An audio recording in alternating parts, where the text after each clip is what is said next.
6:15 de la tarde. Eran las 6:15 de la tarde. Ya todo había pasado. Ella pensaba que tendría el resto de su vida para olvidar, o al menos para intentar hacerlo. Ella continuamente escuchaba de su abuela que el tiempo es una medicina milagrosa que alivia, consuela y deja olvidar, ya que nos transporta a otra dimensión donde las cosas se decoloran y acaban por perderse un mar de recuerdos. Ahora recostada en la cama toda blanca, trataba de calentar sus piernas y brazos con las desgastadas sábanas, pero más aún trataba de calentar sus entrañas, después de haber sentido el gélido toque del metal de los instrumentos quirúrgicos dentro de lo más profundo su ser. Aún temblaba y sus dientes chasqueaban.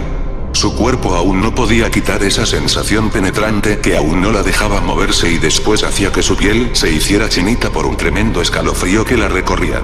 Por más que intentaba acurrucarse de todas las posiciones que su estado le permitía, solo se enrollaba dentro de las sábanas. Cuando pudo pegar un ojo y dormitar un momento, escuchó a su mamá que llamaba a sus hermanos a comer. A ella se le había restringido el movimiento, que debía permanecer en reposo absoluto.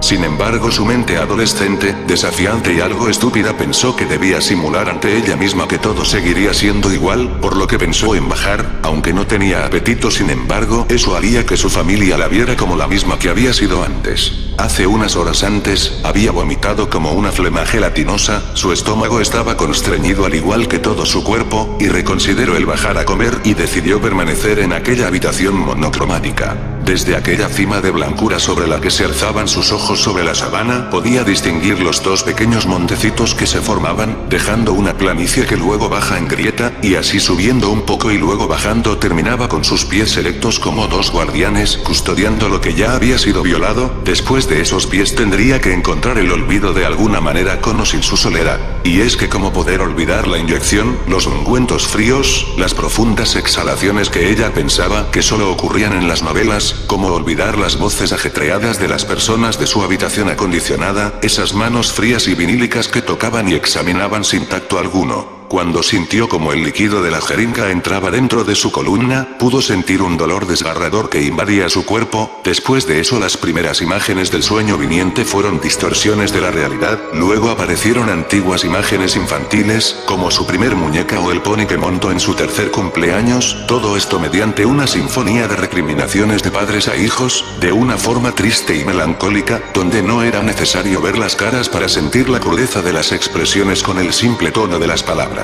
Entremezclado a todo esto podía sentir la realidad entre sus piernas, la sensación que traspasaba la anestesia y percibida desde la inconsciencia, de ser desenmarañada y exprimida, la cuchara cortante que raspaba, quitando y quitando, escarbando y escarbando, extirpando con paciencia y cuidado lo dichoso de la semilla de vida. Luego el cuerpo se sintió dolorosamente confundido, pues varias noches y días antes había estado regido por órdenes exactas. Ahora esa cuchara de improviso asaltó a su frágil cuerpo, quitaba el destino de esos nutrientes, mataba las células que viajaban con información y vida tan solo para caer en un mina oscura de tejido muerto dirigido por mano hereje que raspaba y raspaba. Entre esto su mente había perdido la noción y ligereza, ya no vagaba entre el baúl de recuerdos amorfos que la distraían, solo se contraía junto con su cuerpo, aceptando el riguroso trabajo interior en medio de escalofríos y temblores. Despertó en un cuarto corrosivamente blanco y brillante. De inmediato entró el doctor, le tomó el pulso, checó su temperatura, alumbró los ojos y levantó la sábana para echar un vistazo, cosa que antes hubiera a la par venido con un grito y despojo. Sin embargo, ahora era natural que todos miraran la flor que ya no era pura. 5 minutos después entró su mamá con unos ojos brillantes y húmedos, preguntó con una voz afinada de ternura: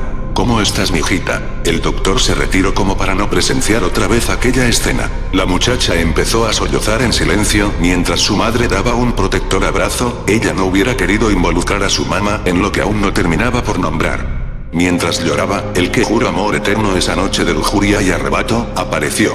Fue horrible, exclamó con fuerza y dolor desde su ultrajado vientre.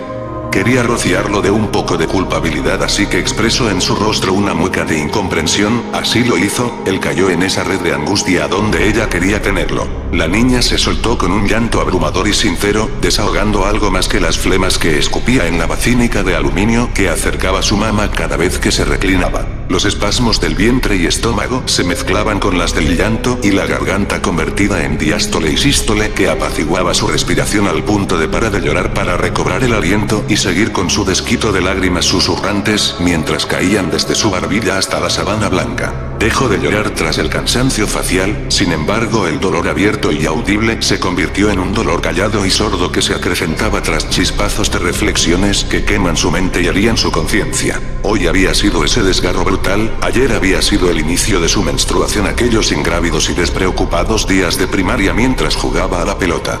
Aquellos tiempos donde pasaba entre muchachos y niños inmaduros, despreocupada de las sensaciones causadas por las hormonas, corriendo y ese deseo frenesí que más tarde haría acto de presencia. Luego vinieron los embarazosos consejos de mamá, tías y amigas acerca de su nueva situación sangrante, junto con las constantes visitas al consultorio donde dejaría confiar lo que solo había dejado a su madre en ocasiones raras y aún así con pena, el atemorizante y frío reflejo del espejo, de lo abierto entre sus piernas cual muñeca rota, aumentados con los toqueteos, intromisiones y análisis de lo que para ella solo era otra parte de su cuerpo. Y ahora esto surgido por una nueva sensación de placer, el deseo contenido hasta días antes por experimentar y juguetear con el sexo opuesto, seguido de una desinhibición y experimentación ignorante que la llevaron a ver el foco bamboleante de algún motel barato mientras alguien que juraba su amor y la comprendía. Apenas dados sus primeros pasos de mujer, sintiendo el tercer año de secundaria, ya pensaba en sida, muerte prematura, varios hijos, soltera y sin dignidad, maldiciendo aquel hilillo de sangre cada mes aparecía que dio en mitad de parte la posibilidad de conformar algo tan indeseado y confuso para ella, pero aún así lo más puro de un hijo.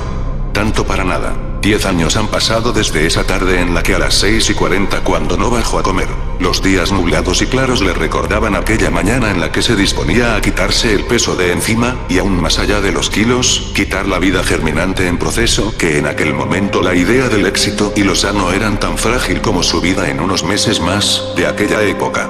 Aún antes del ultraje, aún sabiendo lo clandestino de hacerlo en su casa y confiando en un doctor requerido por comentarios vagos, aún más que eso, su mente se mitigaba ante el miedo y la carga de conciencia de desaparecer una vida y lo que le podía esperar en el futuro. Ahora ella está sentada en la taza del baño a sus 25 años de edad, esperando el positivo de aquel aparato de farmacia que muchas veces se reduce a esperanza o derrumbe. Ella sabe que aún el pasar del tiempo, este nunca logrará que ella se desembarace.